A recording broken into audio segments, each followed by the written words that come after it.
But above all today, we mourn the actual officers, the individual men and women who have been taken from us far too soon. We mourn officers like David Lee, an 18-year veteran of the St. Louis Metropolitan Police Department. Last September, Officer Lee was responding to a single-car crash on Interstate 70, a highway I've driven a number of times. As he was retrieving traffic cones from his own vehicle, an illegal immigrant, speeding and under the influence of alcohol, lost control of his car and struck Officer Lee. He was critically injured and passed away during surgery. He died as he lived, serving others tirelessly without fail, and he left behind a grieving wife and 2 beautiful children. We mourn officers like Fernando Esqueda, a deputy sheriff who had served the Houston area with the Harris County Sheriff's Office for 5 years. Now, after his department launched a manhunt against a suspect thought to have violently assaulted a nearby clerk, Deputy Esqueda sprang into action. His fellow detectives were able to narrow down an area of interest for the suspect's getaway vehicle, but unable to find the car, they ended up dropping the search. Yet Deputy Esqueda returned to the spot and was able to make a positive ID on the vehicle. As he reported the news to his fellow deputies, he was killed in a cowardly ambush attack. Deputy Esqueda was 28 years old. His life unfairly taken in his prime, but his funeral last July, as so many of you know, brought over 1,000 community members to honor and respect that great fallen hero. And finally, we mourn officers like Hamilton County Special Deputy Sheriff Larry Henderson.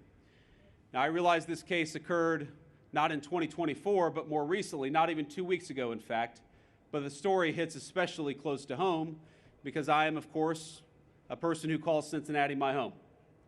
Deputy Henderson was an exemplary public servant to southwestern Ohio, the part of the country that made me who I am. He dedicated 33 years of his life to protecting the people of Hamilton County, Ohio. But even after having retired recently from the force, Deputy Henderson continued to step up and serve his community. While directing traffic near the University of Cincinnati during a commencement event, he was attacked and killed by a man he'd never even met. A man who we now know targeted Deputy Henderson simply because he was an officer of the law. Deputy Henderson devoted his career to protecting the lives of complete strangers, only to have a complete stranger take his own. And it's a story all of you know too well and happens too often in our country. Now, that case is now in the courts, where I pray his family gets the swift justice that it deserves. But all of us here today pray for Deputy Henderson, Deputy Esqueda, for Officer Lee, and for the many other peace officers we recognize and honor here today. Their sacrifice was not in vain, but in the furtherance of the most noble ideals and most critical mission of our nation. They laid down their lives to defend safe homes, peaceful neighborhoods, and the quiet order that gives structure and decency to our great American society. And today, we pray as well for the families, the friends, and the other loved ones of every one of these officers, mourning even today people who were taken from us far too soon.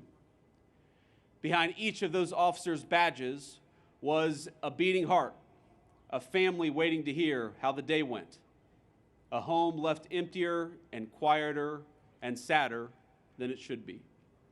And I want to speak directly to all of those personally mourning here today.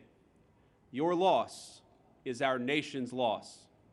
Your grief is our grief. Your heartbreak is our heartbreak. You all feel their absence with a depth and level of pain, of course, that I can't possibly begin to comprehend.